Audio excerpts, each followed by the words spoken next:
Yes, thank you so much, ladies and gentlemen.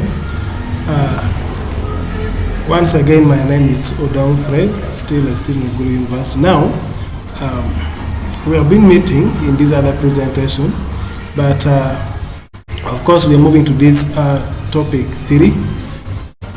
This video captures what we have in topic 3, which is published information sources. So before we go deep and look at these published information sources, of course, the definition is paramount. What is published information sources? These are just information sources. Published information sources are just materials that have already been formally produced, reviewed, and made available to the public. Of course, this is always done by especially the publishers or organizations. So in simple terms, we say published sources are just information that has already been officially printed printed to the public or made available online just for people to read and use. So of course it has some few characteristics. This published information source that I'm sharing with you, of course, ladies and gentlemen, they are always prepared and edited, of course, before release, since it is published. Then it has also a characteristic where it is distributed to the public, that is print or online. Then another characteristic is that they are often credible and reliable. So basically, those are the key characteristics of published information sources. Now, ladies and gentlemen, in this topic, published information sources that we're talking about, of course, when you move, you find that one of them is like the books, because you find that with the books, of course, they provide the most comprehensive coverage of a topic and their long form information.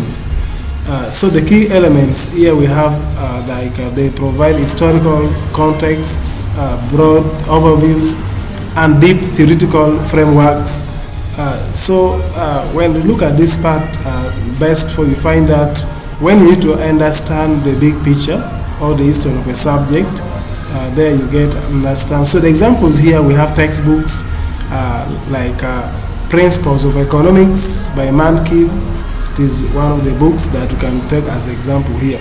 So we should also note that because books take years to write and publish, of course they may not have the latest online data. So that is one of the sources of published information sources. Then we also have this one here, just as you can see, this one here, the scholarly journals. So this is another one.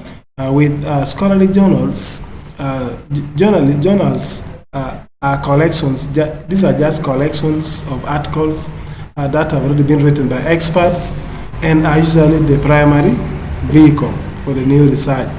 So the key elements here we have highly specific, peer-reviewed, and current. So they focus on narrow topics or even specific experiments.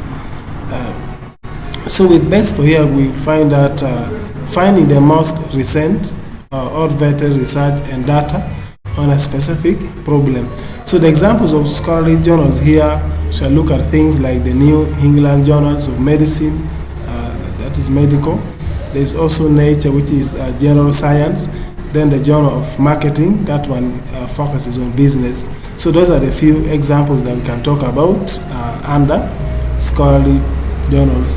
Then still, as we proceed, still we have this other source, which is conference papers. Conference papers, we can also even call it proceedings. So with this one here, these are just papers presented, of course, at professional or academic conferences.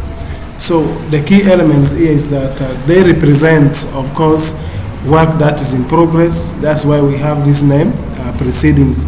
It focuses on work which is in progress, where researchers present their findings, of course, to peers to get feedback before turning them into a formal of course, formal journal article. So the best for here, see that it is good in cutting edge research in fast moving fields, especially computer science or engineering, where journals might of course be too slow. So the examples of conference papers here, we shall look at things like a paper on AI ethics presented at the international conference. Then of course a study like on urban planning presented at the American Planning Association annual meeting. So that one falls under conference papers or the proceedings that we're talking about. Then another one here we have reports. I think this one there's nothing much. With reports, these are just documents that are produced, of course, by organizations that describe the findings of an investigation or a subject. So the key elements here, of course, it often contains specific data, statistics, and even actionable recommendations, where they're usually authored by an organization rather than a single person. So under best for here, you find that it is majorly it is good in finding official statistics and even policy recommendations or industry trends. So example here we can have like the World Bank annual report. Yes, that is written by a group of people. You can even have like the IPCC climate change assessment report. You can even have like corporate annual reports. Example, the Apple's, the 10K reports. So that is also under reports. Then another one here, members, ladies and gentlemen, as I almost summarize, we have what is called the grey literature. With the grey literature here, it just refers to information produced outside of traditional commercial, or can even be like academic publishing channels. So the key elements of grey literature here, we can say it is often not peer reviewed in the traditional sense, but can just be highly authoritative. So it is grey because it can be harder to find in standard library databases. That's how we even generate the name. It is rare to find, but you can only find the standard library databases. Then it is best for, especially in finding niche data, government policy, or insider industry information that hasn't been published in a book, or even not only in a book, but of course journal. So the key examples of grey literature here, we have theses and dissertations, where students research for PhDs, masters. There's also white paper where documents from technical companies explaining a new product or concept. Then another example here, we can have things to do with the government documents, where fact sheets from the CDC or brochures from a local health department. Then can also be like for the case of technical standards, that is having specific rules, of course, for manufacturing or safety. Thank you so much, ladies and gentlemen. That is briefly what these sources talk about. Thank you so much for following me, but I request that you don't forget to subscribe to my YouTube channel for other better information that, of course, you can still come across. Thank you so much. Have a good time.